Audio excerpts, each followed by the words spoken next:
একটা ভাই বলছে হাতে ট্যাটু নেই কিন্তু বডিতে ট্যাটু আছে, তাহলে কি এসএসসি মেডিকেলে ফিট হতে পারবো? দেখো, যখন তুমি এসএসসি জিডিতে মেডিকেল করতে যাবে, ঠিক আছে, তখন কিন্তু কোনো শরীরে তোমার জামা কাপড় থাকবে না, খালি গায়ে কিন্তু মেডিকেল হবে। যখন তুমি খালি গায়ে হবে তখন কিন্তু তোমার বডিতে ট্যাটু টাওরা দেখতে পারবে, ঠিক আছে। তো ট্যাটু কিন্তু তোমার ডিফেন্সে একদমই নিষেধ। ট্যাটু থাকলে তোমার মেডিকেলে আনফিট করে দেবে, ঠিক আছে, রিমেডিকেলও দেবে না। কারণ আমার একটা বন্ধু ছিল, ও হাতে এই সাইডে ট্যাটু ছিল, ঠিক আছে, ওর জন্য কিন্তু ওকে আনফিট করে দিয়েছে, রিমেডিকেলও দেয়নি। এই জন্য তোমাদের কাছে রিকোয়েস্ট, সামনে তোমাদের মেডিকেল, বডিতে যদি কোনো ট্যাটু থাকে রিমুভ করে তারপরে তুমি মেডিকেল করতে যাও, ঠিক আছে।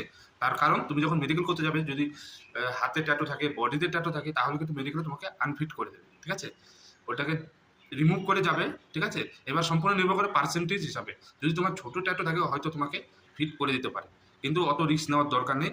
তুমি মেডিকেলে যাওয়ার আগে তোমার বডিতে ট্যাটুটাকে রিমুভ করে তারপরে যাবে। বুঝতে পারলাম?